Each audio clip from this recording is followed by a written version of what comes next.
Hi, I'm Mr. Thompson. I'm the Technology Director here at Southern Berkshire Regional School District, and I'm going to introduce you to the 4 students that were part of this project. We'd like to thank General Dynamics for this STEM challenge, and we'll show what we were able to do with it. We weren't able to do everything, but we got some stuff done, and we'll show you what we did. Sorry we can't be there tonight, but we did have fun with this. It definitely got us into Arduinos, and we did some other projects with our Arduinos as well. So we thank you for the gift, and thank you for this opportunity. First off, we have Cody Rinaldi. He's going to introduce the board as well as the vehicles that we came up with for this challenge. Go ahead, Coda. All right, so for our main board, we have it up on 4 feet here to keep it off the table. And for the land and the river separated, we have 8-inch sections on here, blue for the water and the green for the land. All right, cool. And then what about our vehicles there? So this is our truck. Both the truck and the boat are made of Legos, and we glued magnets on the bottom of each of them for the sensors later. Okay. Excellent. A nice raft. Yep.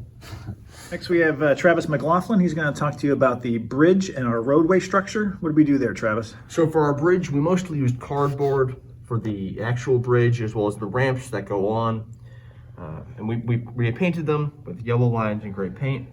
And for the support for the bridges, we used styrofoam. We painted a tannish brown color. Sort of like make it look a brick stone kind of support system. I like it. All right. Next here we have Logan Reynolds. He's going to introduce the servos, the lights, the sensors, and the Arduino board. Okay, so under here we have our servo hot glued underneath the cardboard road, and it's set on an interval to go up and down. Just using a stick there, right? Looks like we we put that just stick have to like the a- servo horn there. Got that to go up and down. Okay, good. How about the lights? The lights, the wires have like drill holes that go to the servo that's underneath, or not the servo, the Arduino. Yeah. And we have poles here to mount all the lights on all the different directions. Okay, great. And then underneath, that's where we put the board, right? And the magnets? Yep. Okay, I can see the Arduino board was hot glued to the wood board, but it has since come off. But that's fine. It still works just the same. And last we have Michael Norris. Michael was kind of the lead programmer on this project. Michael, why don't you introduce us to the code that we developed and what it's doing to the Arduino and the bridge and the lights and all that. All right. So to start off, we kind of just declared with the red pin, yellow pin, setting them equal to their ports on the Arduino, and we declared for the servo to download all the package information there. Going on, we set the different directions, north, east, south, and west, set to the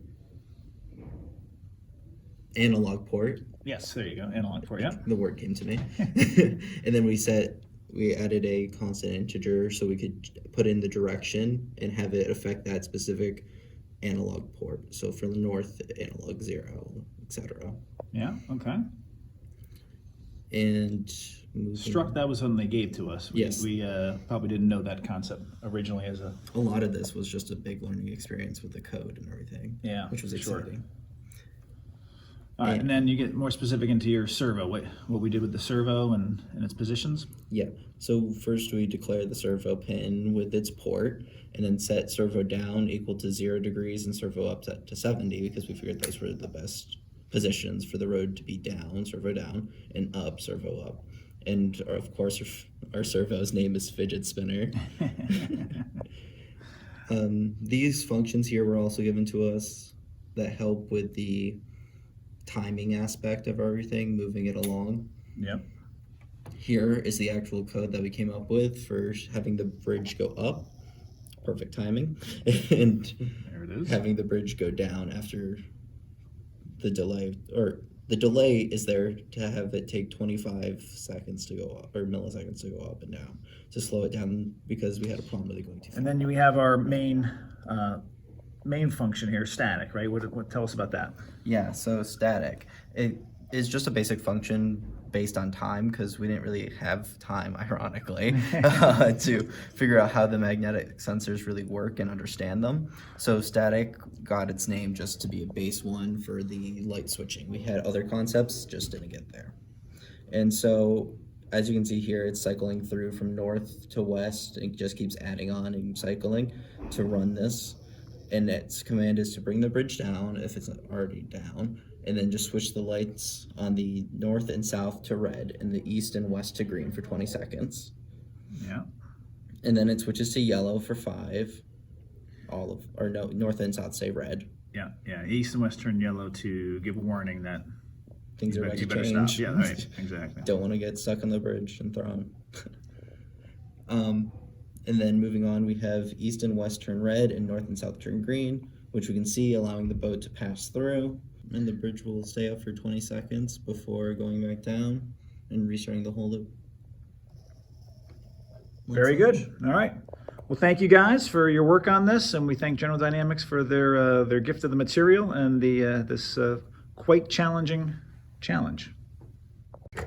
All right, so we've got the truck here. This is our example. Logan's going to bring the boat in. Okay, so the boat's coming down southbound, and the boat's got a red light. Let's see, the truck's going along slowly. It got a yellow, so it knows to stop. So now it's going to stop, and then our boats are going to get the green light, and the bridge is going to go up, and the boat can go along. Excellent. And again, it's a timing thing, so we have this set for about 20 seconds as the truck is there waiting at the red light. Boats are still able to pass and go green. And then when this comes down, the truck can go. There you go. Excellent.